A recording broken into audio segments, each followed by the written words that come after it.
Virgil was born in a litter of 4 and was the last one to turn on. We tried rolling him at 18 months, but he was not interested. Our efforts to roll Virgil did not succeed until he was 2 years old. In his first roll, he fought against a hard-biting Eli dog who hit 2 arteries within 4 minutes. Virgil retaliated by destroying this dog within the next 6 minutes. In the next roll, Virgil came off the chain against a big, strong opponent of Boomerang breeding, who was conditioned, and 30 minutes later the owner picked his dog up. Virgil had done considerable damage and was about to put him away. Big Brad contacted me and set up a match with friends of his at 49 pounds. First match, Ted and Frank versus Ozzie Stevens.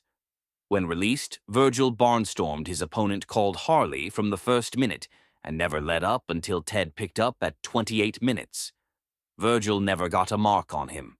Second match, F. Rocco called to inform me that Gr.Ch had a 2-time winner called Kane that nobody would match. He explained Big Brad backed down from him with his loco dog. I called Mike and we agreed to match at 48 pounds. On the day of the fight, I couldn't get Virgil to empty out. We walked him over and over to no avail. Gr.Ch looked at his dog and then at Virgil and said he wanted the forfeit and wasn't going to fight at all. I tried to get him to change his mind, but I could not. My right-hand man was there, his name was Bob Bryan, and tried to negotiate with Gr.Ch. After plenty talking, Bryan came back over to me and said that Gr.Ch was ready to get in the pit with his dog. I asked him how he did it. He said it was easy. He just set a time limit on the match. That is, the fight was still going on at 45 minutes. I would have to concede and give the fight to Gr.Ch and Kane. I thought this was crazy and I didn't like it, as Bryan would always give advantages away in all his matches, like giving away 3 or 4 pounds in all his matches. But I thought it was better this way than not to match at all. When the dogs were released, Kane showed ability and bite. But the more pressure he tried put on Virgil, the faster Virgil fought and the harder he bit. This match was taking place high on top of a hill. The barn sat out in the open with no shade. Humidity was high and Kane turned at 20 minutes. When handled and released, Kane started out and Virgil shot out of his corner, hitting Kane in the chest so hard that he drove Kane's back end to the floor in a sitting position. They were both biting good, but Virgil was clearly getting the best of it. I looked for a handle and got it. I scratched Virgil, and he pounded Kane in his corner. Virgil was now biting hard on the nose, chest, shoulders, and stifles. Kane to scratch again at 28 minutes. Virgil met Kane in the middle of the pit, but at the last second, sidestepped him, taking a leg hold and running right by him, flipping Kane over. Virgil was fighting an extremely fast pace and doing damage. I called Bryan as I was worried about making the time limit. "How much time do we have?" I asked.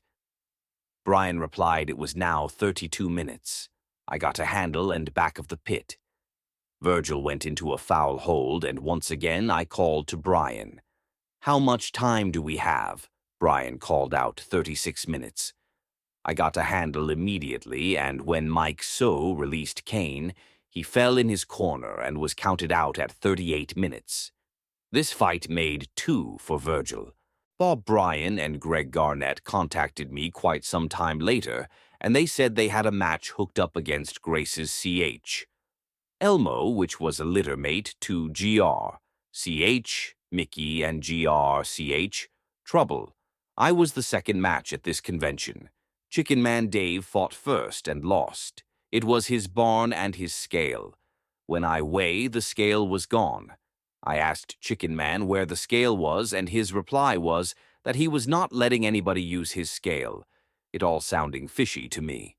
But I put Virgil on the scale to weigh him. Our match was set up at 49 pounds. The scale said Virgil was 2 pounds light at 47 pounds. When I asked for a test weight, my opponent tied a string around a barbell and hung that around the scale to verify the scale was right. I said bullshit as I weighed my dog in the last week and had a certified test weight and 4 different scales, and Virgil was on the weight on all of them. What this meant was my opponent was 2 pounds overweight.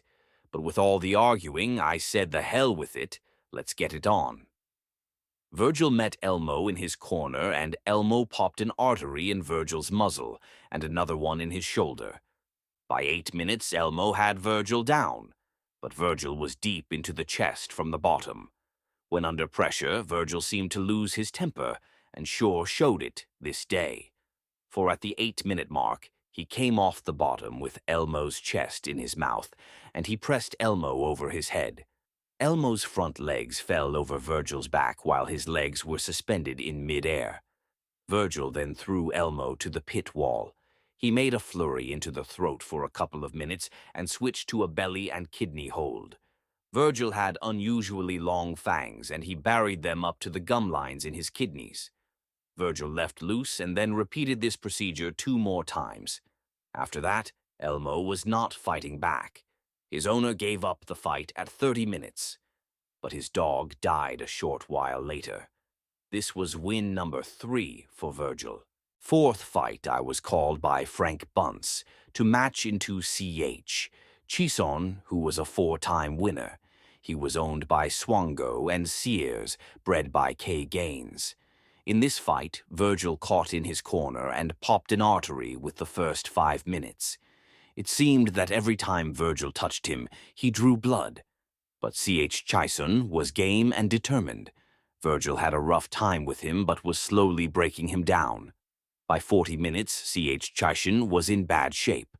Swango conceded at 52 minutes and Gr.Ch Chison died right after the fight to make this win number 4 for Virgil. The 5th fight was against Phil's Little George, who was a 2-time winner and a deep game dog.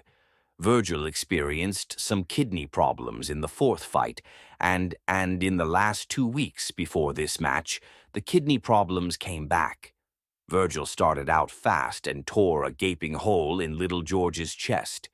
Within the first 10 minutes, it looked like he was going to put him away. Then he heated up, probably because of the intense kidney infection. Little George started coming back into the fight and got Virgil down for a little while.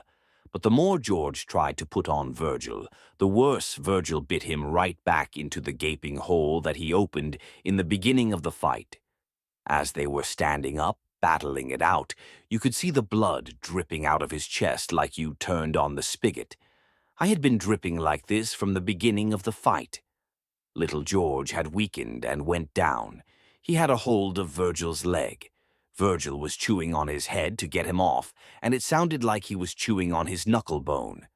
Phil conceded at 43 minutes to make this win number 5 for Virgil.